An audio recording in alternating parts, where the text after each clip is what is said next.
Life with Scorpio કિંગમાં તમારું સ્વાગત છે. આજે રસ્તિકમાં સસ્તી મેં ડીમાર્ટમાં જઈશું, એટલે કે નાઇટ ટુ નાઇટમાં એવી દુબઈમાં.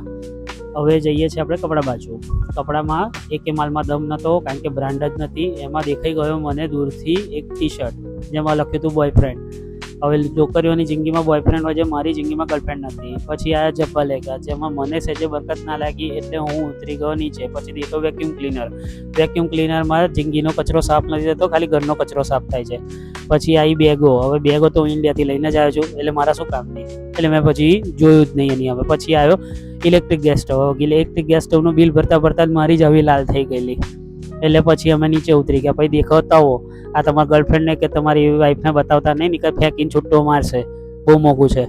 પછી આયા કોફી મગ, એમાં સ્ટારબક લખેલું હતું, પણ એને આપણે કોફી શોપમાં જવાય નહીં, બહુ મોંઘી પડે. પછી આયા ચાના કપ. આ રસ્તિકામાં સસ્તીમાં ટપરી પર ચા પીવો અને જાઓ ઘરે, શાંતિથી સૂઈ જાઓ. પછી આ અમે નીચે ઉતરી ગયા. નીચે ઉતરતા એટલું બધું એલિવેટર ધીરું ચાલતું હતું કે મને જ કંટાળો આવી ગયો, કૂદકો માર લઉં. પછી અમે નળ જોયો. હવે નળમાં પાણી વહેતું તો દેખાતું હતું, પણ પાણી સહેજે મને દેખાયું જ નહીં. એટલે પછી એને મેં ત્યાં મૂકી દીધો. પછી દેખાયું બુર્જ ખલીફા. બુર્જ ખલીફામાં મેં દૂરથી તો જોયું છે, નજીકથી આજે જોયું. આઈ લવ યુ લખેલું ટેડી બેર તો દેખાયું, પણ મારી જિંદગીમાં કોઈ ગર્લફ્રેન્ડ જ નથી, તો આપું કોને? એ તમે જ કહો ગાઈસ.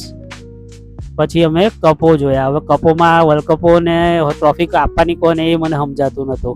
ફૂટબોલને આપું કે પછી ક્રિકેટને આપું, એ જ નહોતું સમજાતું. પછી એલાર્મ વાગ્યું, જે સવાર હું ઉઠતો જ નહીં વહેલો. પછી આવ્યું લબુબુ. લબુબુમાં તો એ ઊંઘી ગયેલું, એને ઊંઘ ચડી ગયેલી મને જોઈને, ક્યાં કંટાળ્યો. પછી અમે બિસ્કિટના શરબતો જોયા છે. મારું રૂ અફઝા જોયું, રૂ અફઝા લાલ ચટક થઈ જાય.